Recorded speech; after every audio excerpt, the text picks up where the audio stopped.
Boa noite a todos. Que a paz do Mestre esteja conosco nesta noite. Estamos aqui reunidos mais uma vez para o estudo da Casa da Prece Chico Xavier, nesta modalidade virtual.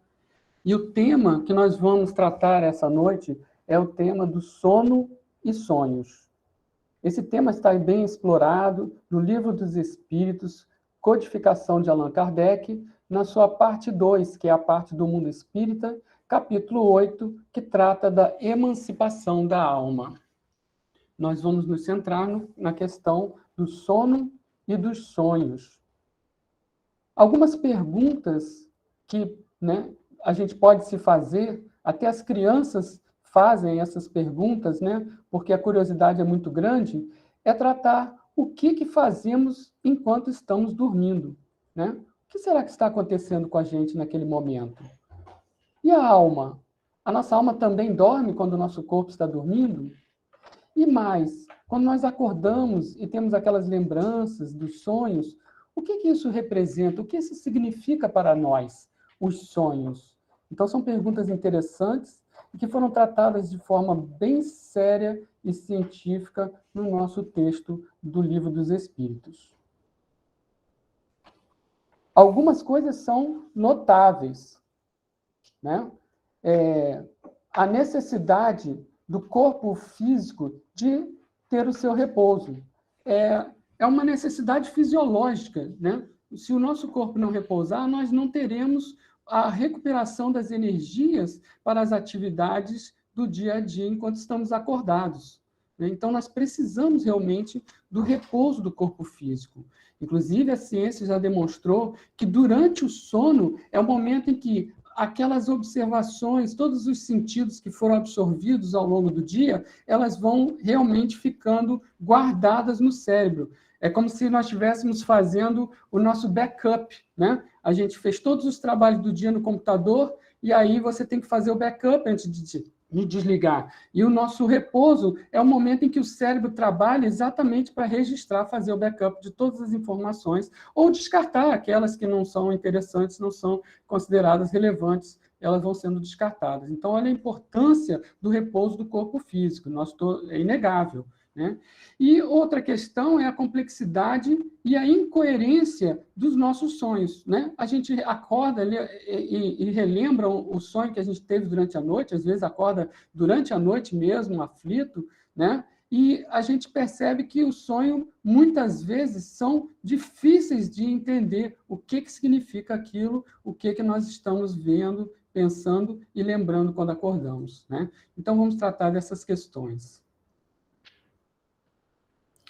Se a gente quiser observar qual é o ponto de vista da doutrina dos Espíritos, exarada no Livro dos Espíritos, nós vamos buscar lá nessa parte 8, capítulo 8, parte 2, capítulo 8, que nós comentamos, a questão 401, que Allan Kardec colocou para os Espíritos.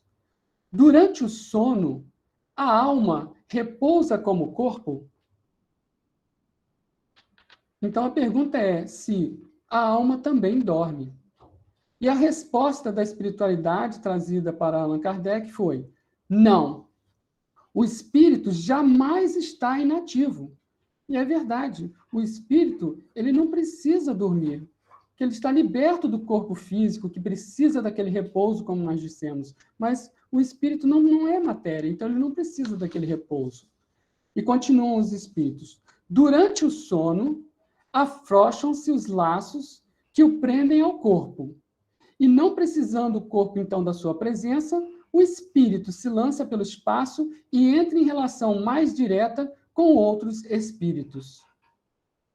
Então, aqui a gente está colocando o que acontece, já é uma informação rica e relativamente original que os espíritos estão trazendo através dessa resposta. De que durante o sono, o espírito não para e mais, ele tem ações a ser feitas. Ele pode se desvencilhar parcialmente do corpo e ir exercer atividades. Por exemplo, ele pode ir para o espaço, o plano espiritual, e entrar em relação com outros espíritos. Como nós vamos ver, podem ser outros espíritos desencarnados, encarnados. O sono representa um dos estados de emancipação da alma. O que é emancipação, né? Uma pessoa fica independente, ela se torna independente, ela está liberta de alguma coisa que a deixava presa. Então, ela está emancipada, né? Então, a alma está emancipada durante o sono. A alma pode se desvencilhar do corpo físico, né? Mas será que esse desvencilhamento é total? Próximo. Não. Afrouxam-se os laços que prendem o espírito ao corpo, diz a resposta dos espíritos à questão 401. Ou seja, os laços que prendem o espírito ao corpo não se rompem, eles se afrouxam. Esse processo é parcial, não é total. Então, vamos pensar aqui. Se esses laços, em vez de se afrouxar, se rompessem, o que estaria acontecendo com aquela pessoa? O rompimento dos laços que tem o espírito ao corpo representaria a morte daquele corpo, daquele espírito. Ele estaria se desvencilhando do corpo e não poderia mais retornar. Então, no sono, o que ocorre é um afrouxamento desses laços, né? No Livro dos Espíritos, o Allan Kardec trata também de outros estados de emancipação da alma, como a transmissão do pensamento, como o sonambulismo, o êxtase, a dupla vista, mas nós não vamos tratar desses assuntos aqui. Nós vamos nos concentrar na questão do sono. E esses laços que prendem o corpo ao espírito não é algo que a gente tenha ouvido falar pela primeira vez no Livro dos Espíritos. Se vocês forem buscar aí nas doutrinas esotéricas, já se fala do cordão de prata, que é uma ligação entre o espírito e o corpo que o comporta, né?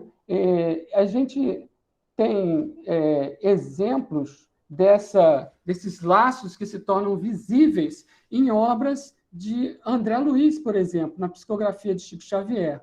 No livro Nosso Lar, o primeiro livro da sequência de 13 livros que André Luiz escreveu sobre o mundo a vida no mundo espiritual, lá aparece uma das cenas em que ocorrem no livro, o André Luiz está nas fronteiras do Nosso Lar, olhando para o lado de fora, e ele leva um susto quando ele vê alguns vultos luminosos caminhando através daquela paisagem.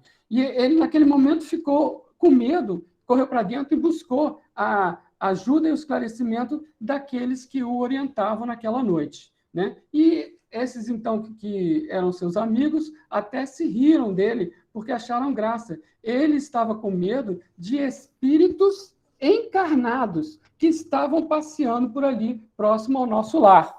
Eram espíritos de luz elevados, então eles irradiavam uma vibração muito positiva e uma luz muito clara, e o André Luiz, então, levou um susto. Então, normalmente, a gente tem a situação em que o encarnado, ao enxergar um desencarnado, está vendo como se fosse um fantasma e leva um susto. E essa situação é exatamente o contrário. André Luiz está desencarnado no plano espiritual, em Nosso Lar, essa colônia espiritual, a qual ele foi depois do desencarne. Ele está com medo de espíritos que estão encarnados, mas que estão viajando para o mundo espiritual. Então, o que ocorre é que esses espíritos estão ainda ligados a algum corpo físico lá na Terra, mas estão passeando no mundo espiritual. E o André Luiz observou que haviam laços ligando essas entidades ao infinito. Ele não via até onde que iam aqueles laços, mas ele nitidamente via laços saindo da cabeça, dos membros. E aí, então, ele entendeu o que estava acontecendo quando lhes explicaram, né? Eram espíritos encarnados passeando no plano espiritual. Continuando, Allan Kardec, na questão 402, pergunta aos espíritos: como podemos julgar da liberdade do espírito durante o sono? Ou seja, foi dito na questão anterior que o espírito tem uma emancipação, tem uma liberdade. E como é que eu sei que isso acontece, né? Aí os espíritos respondem: pelos sonhos. Ou seja, pelos sonhos nós sabemos o que o espírito está fazendo durante o sono. Continuam os espíritos explicando. eles mesmos perguntam: o que fazemos quando dormimos? Que são os sonhos? O sono liberta a alma parcialmente do corpo. Quando dorme, o homem se acha por algum tempo no estado em que fica permanentemente depois que morre. Como nós dissemos, se rompesse esses laços fluídicos que ligam o espírito ao corpo, ele estaria, então, desencarnado. E o sonho é a lembrança do que o espírito viu durante o sono. Então, o sonho, por ser a lembrança do que foi feito, é uma comprovação de que durante o sono nós nos libertamos. De outra forma, como nós saberíamos, né? Seria difícil. Então, ocorre essa liberdade parcial do corpo durante o sono, né? E o que acontece, então, com o espírito? O espírito, nesse processo, nessas circunstâncias, ele tem mais faculdades do que no estado de vigília, ou seja, enquanto ele está acordado. Por quê? Porque enquanto ele está acordado, ele tem o corpo que é uma prisão material e que embota as capacidades do espírito liberto. Ele tem que absorver as sensações através dos sentidos, ele tem todo o corpo orgânico, e aí essas sensações vão sendo passadas para o perispírito, que é o corpo espiritual dos seres, e até chegar, então, a ser registrado pelo próprio espírito. Ou seja, quando nós nos libertamos do corpo, é como se nós estivéssemos recobrando as várias facilidades, as várias faculdades que nós temos enquanto estamos no plano espiritual desencarnados. Nós podemos fazer coisas enquanto espíritos desencarnados que aqui, num plano material, nós não conseguimos porque estamos exatamente sob o jugo da matéria. Então, uma das coisas que acontece para libertar, quando há a liberdade parcial do espírito durante o sono, é a suspensão da vida ativa e de relação, ou seja, o espírito não precisa mais ficar recebendo todas aquelas informações dos sentidos do corpo acordado. Como o corpo está repousado, dormindo, é uma chance que o espírito tem de poder sair para fazer outras coisas. Que outras coisas ele pode fazer? Uma das coisas que são colocadas aqui é o encontro com desencarnados e também com encarnados. Ou seja, eu encarnado, durmo, tenho sono, eu saio do meu corpo temporariamente, parcialmente, e aí eu posso encontrar o quê? Com espíritos que estão no plano espiritual desencarnados, ou também com outro espírito encarnado que, nesse momento, também está, durante o sono, dormindo no corpo físico, em relação com o mundo espiritual. Ocorre também, para o espírito, durante o sono, uma clarividência indefinida, ou seja, ele tem acesso a informações que, durante a vigília, acordado, ele não possui. É possível, pelo pensamento, o espírito ainda encarnado, mas liberto pelo sono, ir até lugares mais afastados. Eles podem ir até a outros mundos, se eles quiserem, e se eles puderem, porque essas capacidades todas que nós estamos falando aqui são menos ou mais possibilitadas, terão mais poder, mais capacidade, com a elevação e a maturidade espiritual daquele espírito. Então, dependendo da sua maturidade, da sua elevação, ele vai poder ir a outros mundos também. Lembranças desta existência ou de existências anteriores. O espírito liberto do corpo pode ter acesso ao arquivo que o espírito possui das suas vidas passadas, mas esse arquivo não está disponível ao consciente quando nós estamos acordados. Mas quando nós estamos dormindo durante o sono e libertos do corpo físico, sem as amarras do corpo físico, nós podemos ter acesso a alguns desses arquivos das vidas presentes, em momentos que nós não lembrávamos, e nas vidas anteriores. Mas, além de ter a visão do passado, é possível ter também o pressentimento e a previsão de coisas do futuro.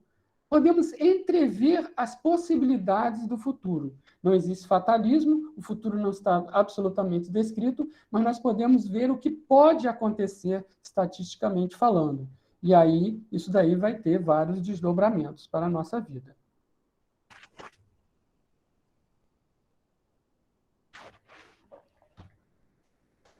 Podemos, então, tentar classificar o tipo de atividade que são realizadas pelos espíritos dependendo do seu grau evolutivo. Como nós dissemos, quanto mais evoluído, maior potencialidade ele vai ter.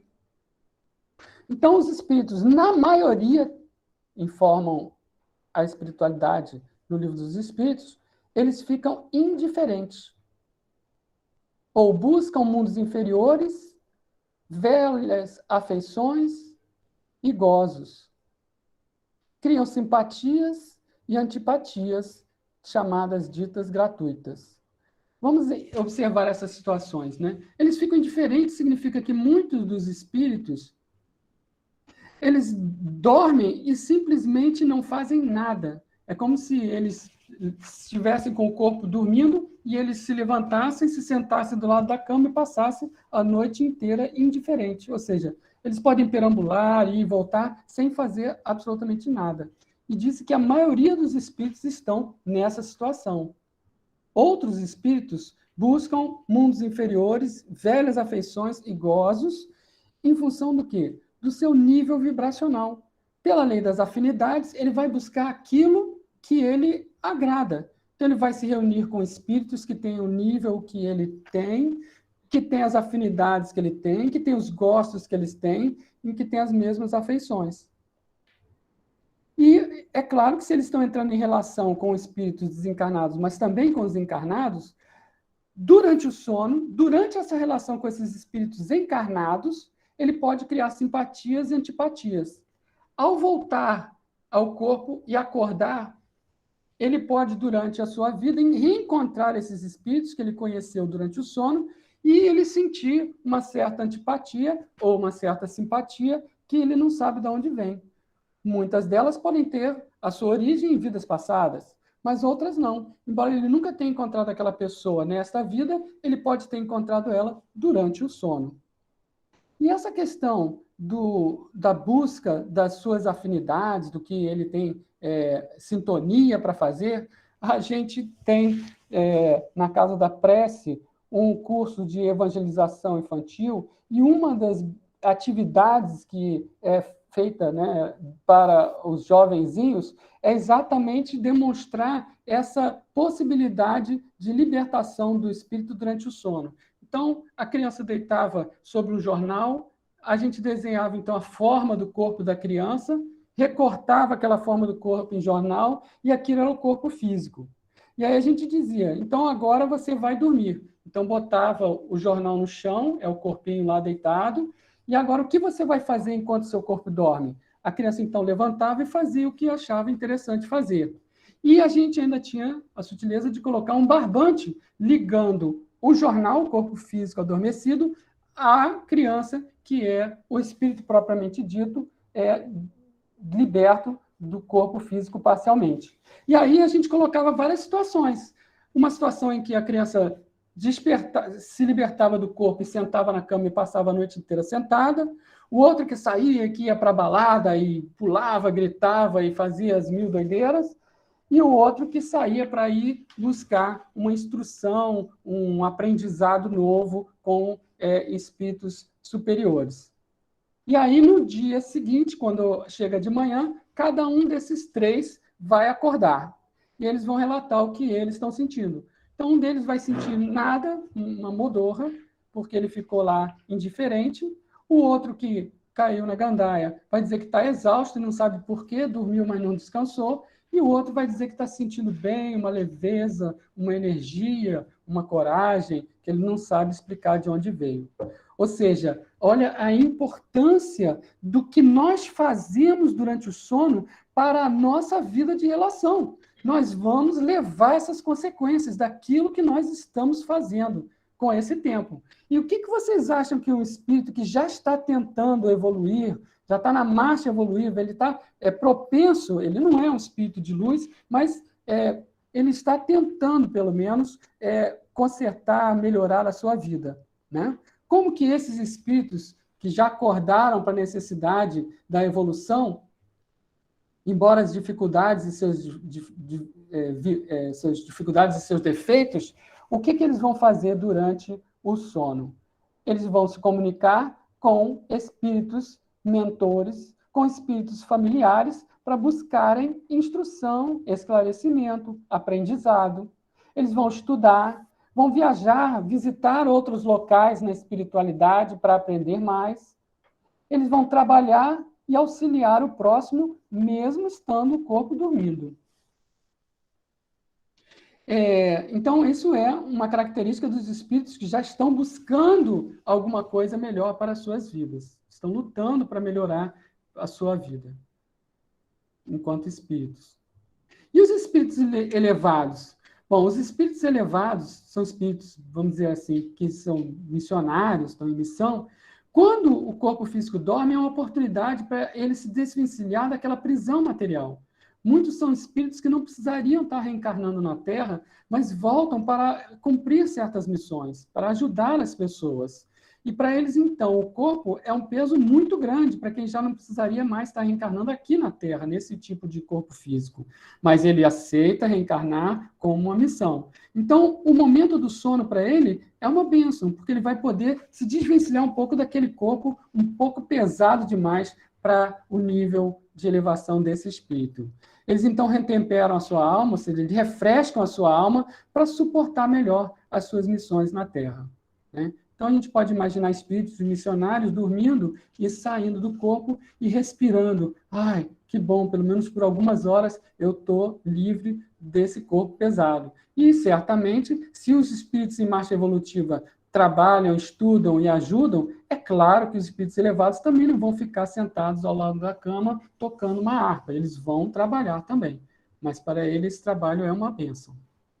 Então, fica aí a importância do que nós fazemos durante o sono para a consequência da nossa vida de relação, ou seja, quando nós estamos acordados. Existe uma influência muito maior do que nós imaginamos. Está aí o cuidado e a responsabilidade que nós temos com os nossos pensamentos e as nossas ações quando nós estamos dormindo. E os sonhos? Os sonhos, nós temos na questão 42 dizendo que os sonhos são efeitos da emancipação da alma. E Kardec faz, então, um comentário à resposta dos espíritos, que a gente pede, então, para continuar aqui, né? Os sonhos que são efeitos da emancipação da alma, o que podemos falar a mais deles, né? As singulares imagens do que se passa ou se passou em mundos desconhecidos, entremeado das coisas do mundo atual, é que formam esses conjuntos estranhos e confusos que nenhum sentido ou ligação parecem ter. Então, aqui, Kardec está chamando a atenção da dificuldade que é a interpretação dos nossos sonhos, porque eles são uma mistura de várias coisas. Você pode estar buscando elementos no seu sonho que vêm de outro mundo, ou que vêm deste mundo, de outra época, e tudo misturado, e aí o resultado pode ser uma coisa muito estranha e muito confusa, como muitos dos nossos sonhos que nós lembramos, né? Parece que não tem nenhum sentido. Continuando, a incoerência dos sonhos se explica ainda pelas lacunas que apresenta a recordação incompleta que conservamos do que nos apareceu quando sonhávamos. Ele está dizendo que, quando a gente acorda, a gente conserva uma recordação, mas essa recordação é incompleta. Por quê? Por causa de lacunas do que nós lembramos. É como se uma narração de uma história se truncasse em frases ou trechos ao acaso.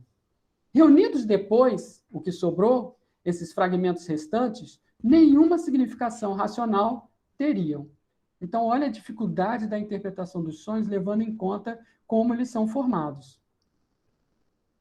Vamos ver um exemplo de um sonho truncado. Vamos supor que nós dormíssemos e sonhássemos. E quando nós acordássemos, na nossa mente viria insistentemente a seguinte informação: as palavras nosso nome venha na terra. Bom, vamos interpretar o que esse sonho está me dizendo. Bom, eu posso pensar assim: nosso nome venha na terra? Uau! Meu nome vai se espalhar sobre toda a terra. Então eu vou ser uma pessoa muito famosa. Nossa, que bacana que esse sonho está me dizendo. Já um outro pode interpretar assim: nosso nome venha na terra. E imagina o nosso nome embaixo da terra, sob a terra. Meu nome embaixo da terra, isso está parecendo desencarne. Então é um sonho que não é muito bom. Ele é um sonho de mau agouro. Então, nós temos aí, pode o próximo slide, nós temos aí duas opções. Qual que você escolheria? Interpretar como a fama ou interpretar como a morte? Essa é a nossa lembrança. Vamos ver o próximo. Eu teria errado se eu tivesse aceitado o caso A ou o caso B, porque isso é simplesmente um texto truncado que nós conhecemos muito bem.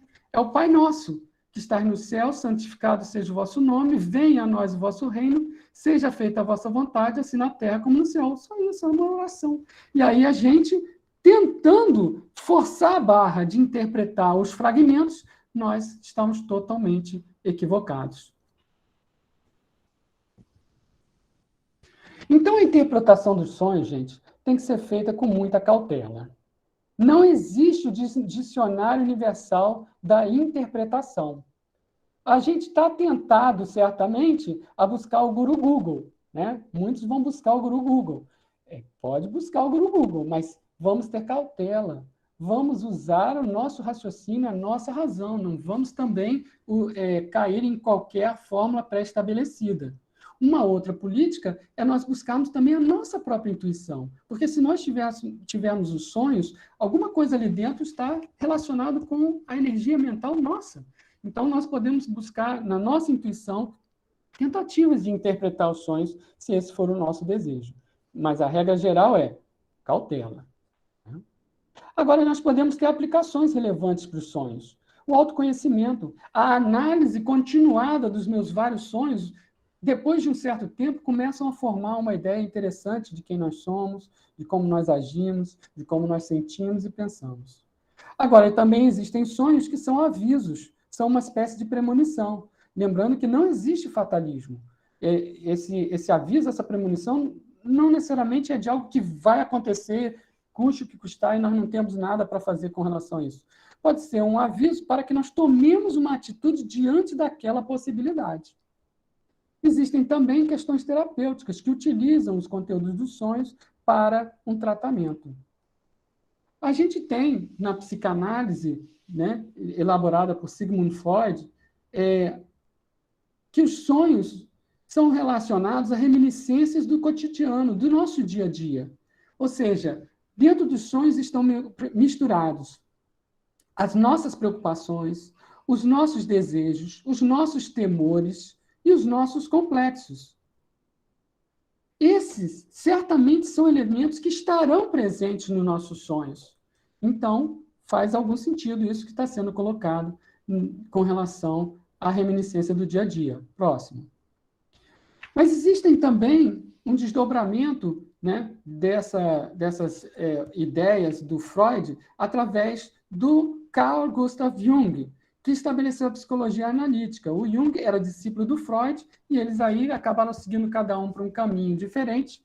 No caso, o Jung, mais espiritualista, utilizou os resultados dos sonhos para fazer análise, para ter elementos bases para trabalhar com a terapia.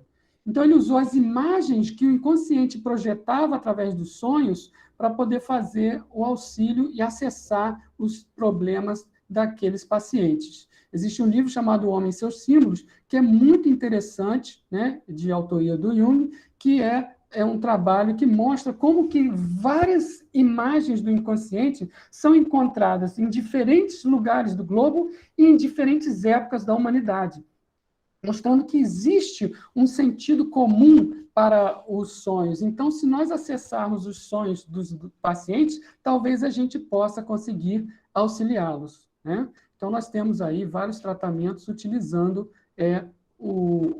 as imagens do inconsciente. Aqui no Brasil, nós tínhamos Nise da Silveira, que fez o Museu do Inconsciente, aqui no Rio de Janeiro, e que fez um trabalho belíssimo de auxílio aos esquizofrênicos, né? Utilizando essa técnica. Então, a interpretação dos sonhos pode ser positiva, né? Tomando, claro, as devidas ressalvas. Vamos ver alguns exemplos aqui das interpretações do sonho. Por exemplo, se nós pegarmos o livro Aconteceu na Casa Espírita, de Emanuel Cristiano, é um livro de leitura obrigatória aqui nos nossos cursos da Casa da Prece Chico Xavier, de psicografia, né, do Emanuel Cristiano, desculpa.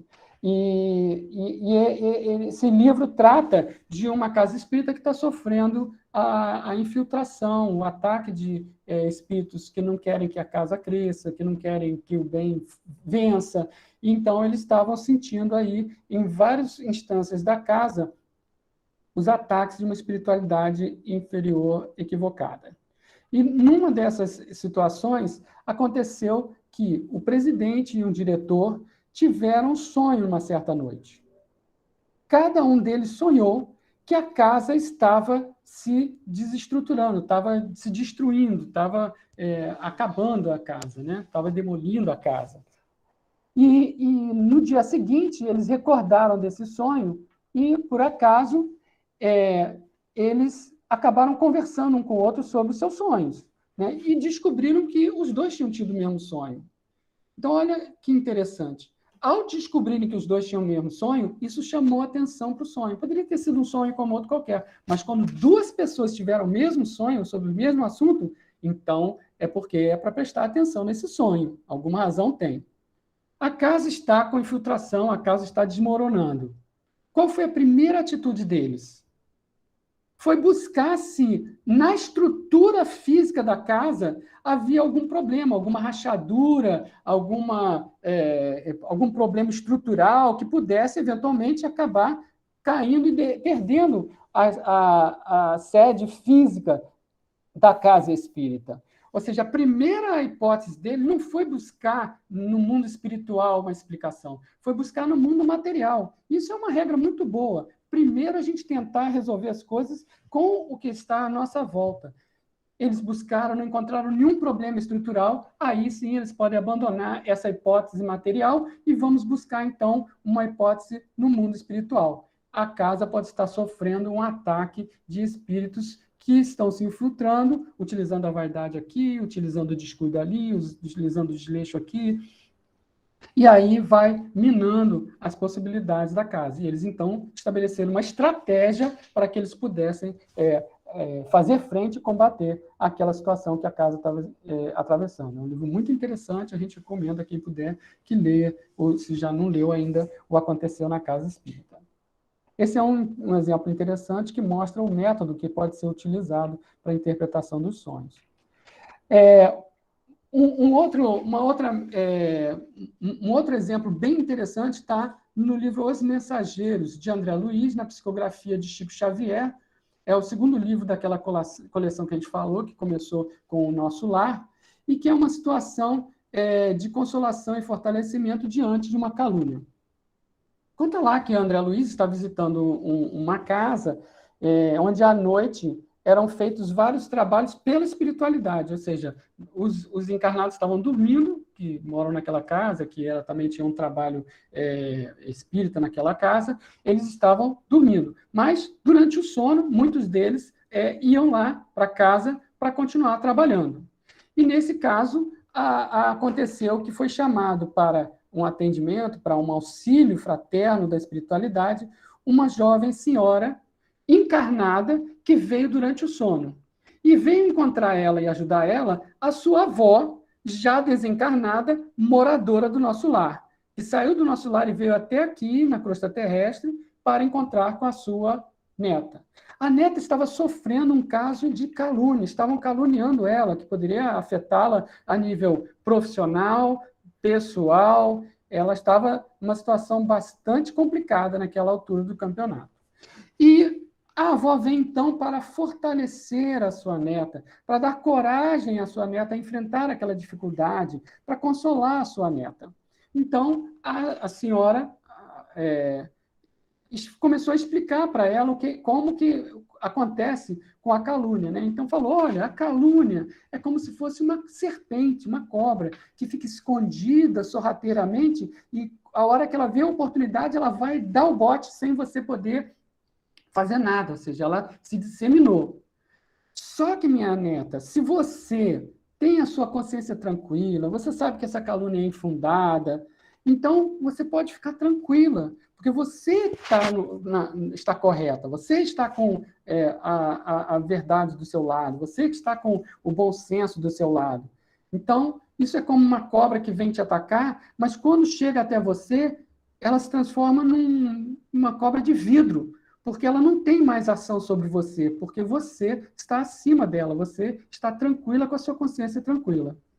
Mas, em vez de você querer revidar, de você querer e se vingar dessas pessoas que estão te caluniando, deixe isso para lá, peça que Deus te abençoe, que Deus abençoe essas pessoas e vá seguir a sua vida. E isso é como se aquela cobra de vidro se desmanchasse e se transformasse numa rosa. E aí, então, eles se afastam e o André Luiz pergunta ao seu orientador daquela noite, né, o que a jovem iria lembrar quando acordasse. E ele disse, olha, não vai lembrar muita coisa. Ela vai ter dificuldade de lembrar os detalhes e os conceitos da calúnia, o conceito da consciência tranquila, o conceito do perdão. Ela não vai lembrar desses conceitos, mas ela certamente vai acordar e vai lembrar que teve um sonho de uma cobra que atacou ela, que se tornou em vidro, quebrou, e aquele vidro quebrado se transformou numa rosa a sentir o cheiro. E ela, então, vai acordar se sentindo reforçada, animada, sem saber exatamente por quê, mas com o seu coração consolado contra o que ela estava sofrendo, dando a ela as possibilidades de passar por mais essa provação.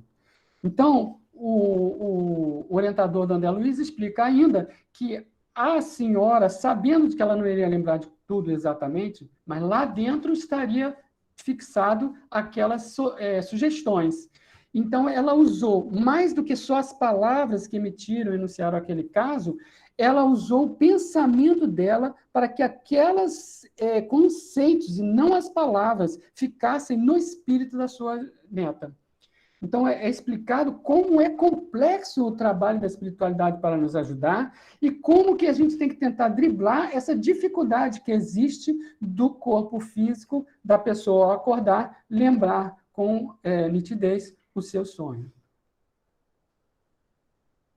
Uma outra situação de sonho muito interessante foi uma descoberta científica, a descoberta científica do elemento, da estrutura do componente benzeno. Nós temos aqui a história contada pelo próprio Friedrich Kekulé, que em 1865 estava trabalhando com benzeno, que é um elemento químico orgânico. Ele queria saber como é que era a estrutura do benzeno. Todas as moléculas elas possuem uma estrutura. Por exemplo, a água é H2O. Tem 2 átomos de hidrogênio e 1 de oxigênio, e eles se ligam fazendo um desenho. E o benzeno, eles sabiam que tinham 6 carbonos, 6 hidrogênios, e não conseguiam montar uma forma desse benzeno existir que explicasse as suas características químicas, ou seja, as suas propriedades químicas que eles podiam medir em laboratório. Ou seja, eles não conseguiam matar aquela charada. Então, esse pesquisador alemão, ele começou a ter uma série de sonhos. Por noites seguidas, ele se debruçando sobre aquele problema, e ele tinha sonhos em que ele via várias cobras, e as cobras representavam os carbonos. E aí ele via essas cobras como se estivessem rindo da cara dele, né? E ele acordava irritado, porque ele não conseguia entender o que aquele sonho significava. Até que numa noite, ele teve um sonho na mesma continuidade. As cobras estavam lá e riam dele, e de repente as cobras começaram a circular e elas começaram a morder o próprio rabo, fazendo um anel. Quando ele acordou e ele viu aquela situação, ele entendeu, então é isso. É essa a estrutura do benzeno. Os carbonos não estão numa linha com os hidrogênios ligados em cima. Os carbonos formam um círculo. Eles se fecham, os 6 carbonos um com o outro, num círculo, e os hidrogênios em volta. E aí, ele, utilizando essa configuração de um anel, ele então conseguiu demonstrar todas as propriedades, todas as características do elemento químico benzeno. E é claro que isso envolveu a capacidade do químico de desenvolver aquela teoria, aquela prática, aquela experiência que veio a ser comprovada.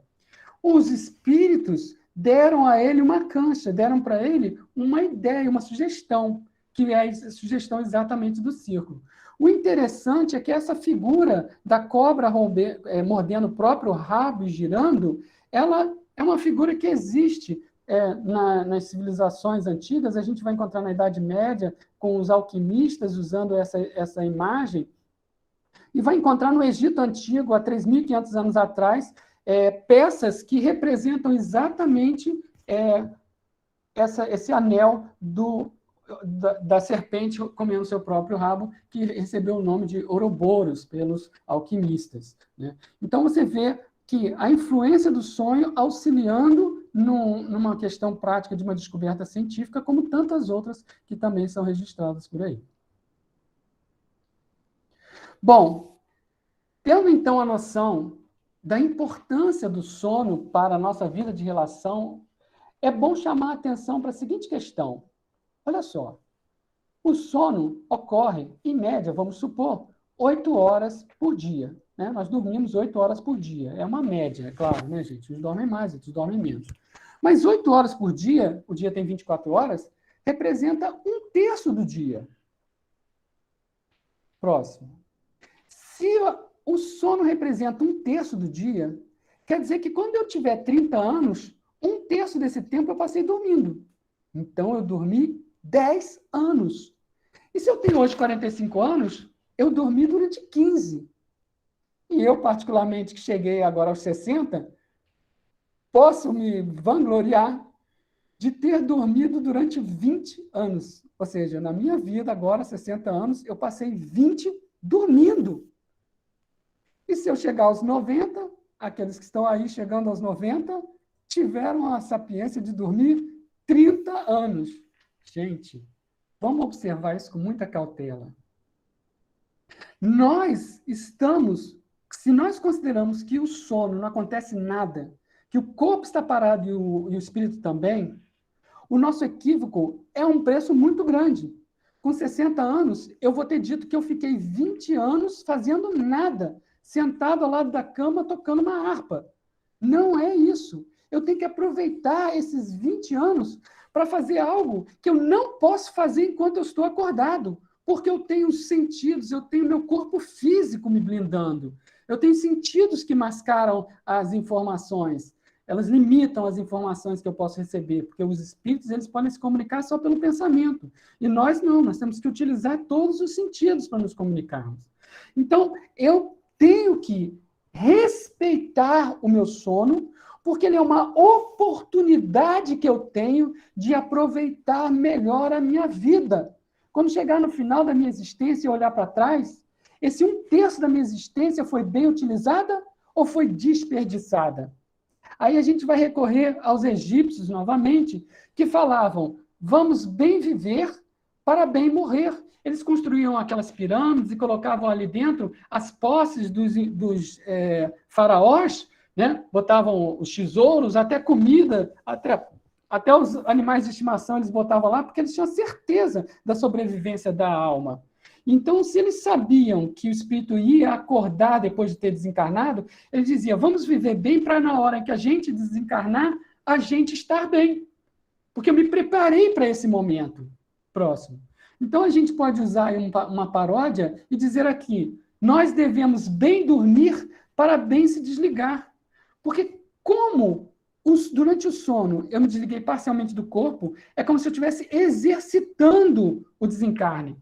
Eu estou parcialmente desencarnado. É como se eu morresse todas as noites. Não morri porque não houve o cancelamento completo, o rompimento completo daquela ligação fluídica. Mas eu já estou meio caminho ali sentindo as potencialidades, as possibilidades, as capacidades do espírito liberto. Então, eu aprendendo a aproveitar o meu sono durante 10, 15, 20, 30 anos, quando eu desencarnar, aquilo para mim já vai ser natural, eu já vou estar acostumado. Agora, se eu passei na gandaia durante 30 anos dos meus sonhos, quando eu desencarnar, qual vai ser a primeira coisa que eu vou fazer? O que eu fiz durante os últimos 30 anos de sono, buscar aquilo que me dá afinidade. Então, se você quer chegar do outro lado do plano espiritual, ao desencarnar e estar bem, vamos cuidar bem do nosso sono hoje.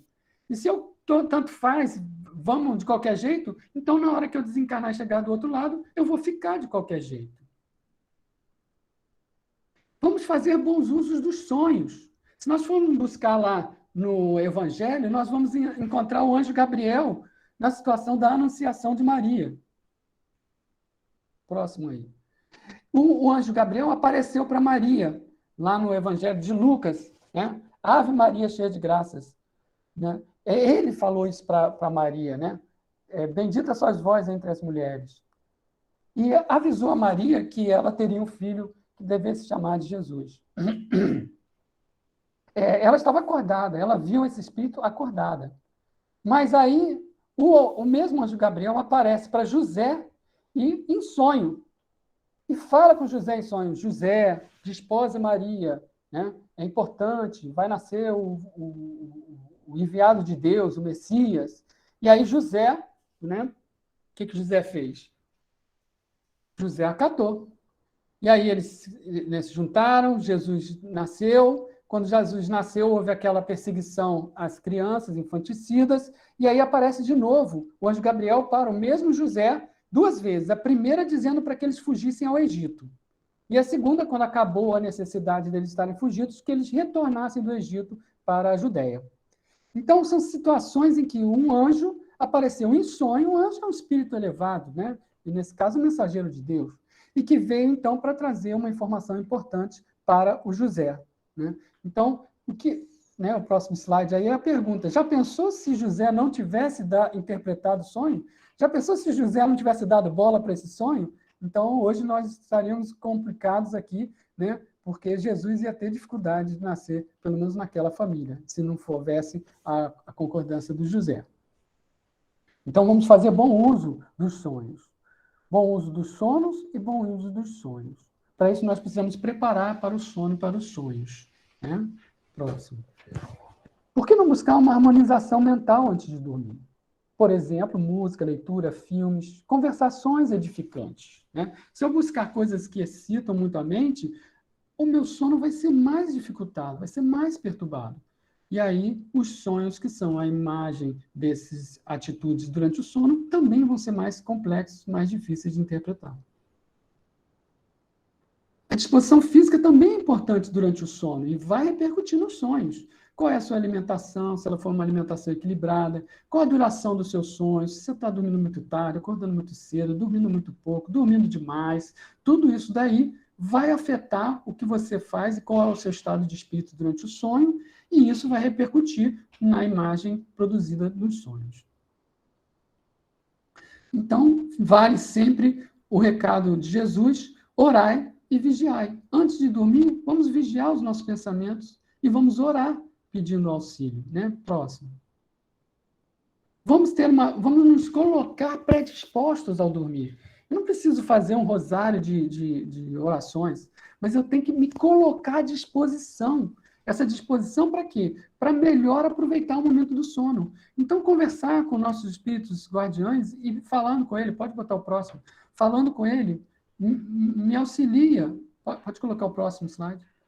Né? Solicitar amparo do alto, pedir ao nosso anjo guardião, que é o nosso defensor, é o nosso amigo de sempre, para que quando a gente dormir, a gente possa encontrar com ele e possa aproveitar o nosso sono com boas atividades. Podemos encontrar espíritos familiares, podemos encontrar espíritos elevados, podemos buscar o trabalho na espiritualidade, podemos pedir o auxílio, né, para que a gente tenha esse bom sono e o bom sonho do alto, de Jesus, de Deus, ao dormirmos.